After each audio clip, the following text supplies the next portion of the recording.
Okay, let's jump right in. Today in our explainer, we're exploring how one of history's absolute greatest maritime disasters wasn't just a sinking ship, but a truly fatal sequence of human decisions. I mean, we all know the name Titanic, right? But when you really dig into the source material, a much more complex picture starts to emerge. It's a story that completely changes how we think about engineering, safety, and the choices we make.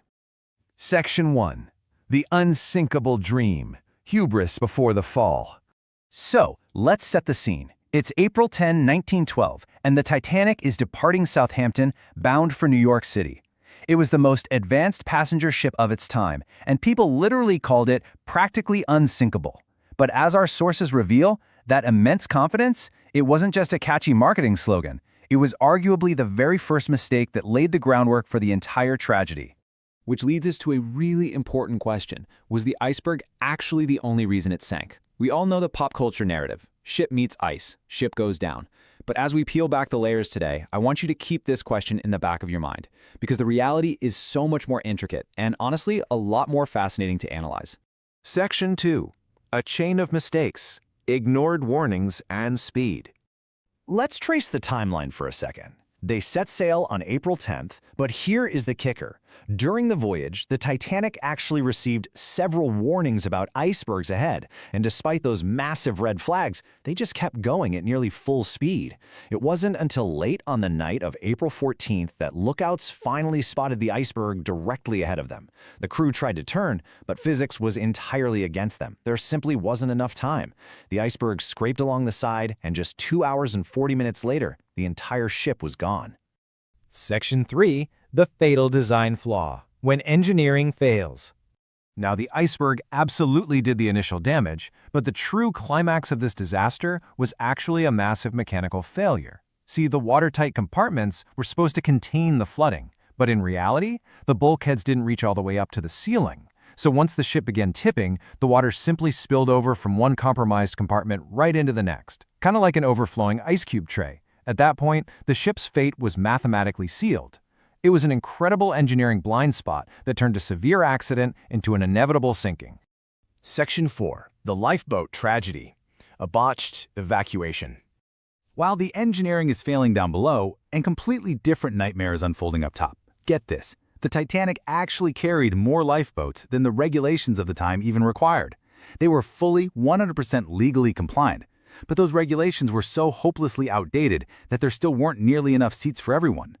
This is a huge takeaway for us. Just because a system checks a legal box absolutely does not mean it's actually safe. And the evacuation itself? Just total chaos. It started with sheer confusion and disbelief. I mean, people genuinely thought the ship couldn't sink. Because of that fear and a total lack of clear protocol, the crew started launching lifeboats that were only partially filled, which leads to arguably the most heartbreaking detail of the entire night: hundreds of completely empty seats being lowered into the freezing Atlantic while desperate passengers were still trapped on board. To compound all of that chaos, the communication was just fundamentally broken. Distress signals were sent out, and nearby ships could have made a massive, massive difference. But the closest vessel had literally turned off its radio for the night. Unfortunate timing and just awful communication protocols meant that by the time the rescue ship, the RMS Carpathia, finally got there, it was way too late for most. Section 5. The Tragic Toll. By the Numbers. When you add up that entire chain of failures, the initial overconfidence, ignoring the ice warnings, the flawed safety measures, the terrible communication, it results in a truly staggering human cost. Over 2,200 people. That's how many passengers and crew were aboard this doomed vessel. Just imagine the sheer scale of humanity, concentrated in that one place, completely relying on the engineering and decisions we've been talking about. And the reality of that failure is sobering. Over 1,500 people perished in those freezing waters. In just 2 hours and 40 minutes, the vast majority of those 2,200 souls were gone. It's an incredibly stark representation of exactly what happens when a chain of errors goes unbroken.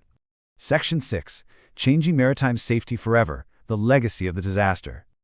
Obviously, a catastrophic loss of life on this scale shocked the entire world into immediate action, and the legacy of the Titanic completely transformed maritime safety. Investigations spurred sweeping international regulations. They finally required enough lifeboats for absolutely everyone on board. They mandated continuous 24/7 radio monitoring so a distress call would never go unheard again, and they established much better iceberg patrol systems. The world stepped up to ensure future ships would never, ever repeat these specific mistakes. I want to leave you with this final, really provocative thought directly from our source material. History isn't shaped by one catastrophic event. It's shaped by a chain of small choices. The Titanic remains one of history's most compelling stories not just because it sank, but because of what it teaches us about human decision-making. It wasn't just taken down by a massive piece of ice, it was sunk by a chain of small, seemingly insignificant choices that simply became impossible to undo. Thank you for joining me for this explainer, and I hope this gave you a completely new perspective on a story you probably thought you already knew.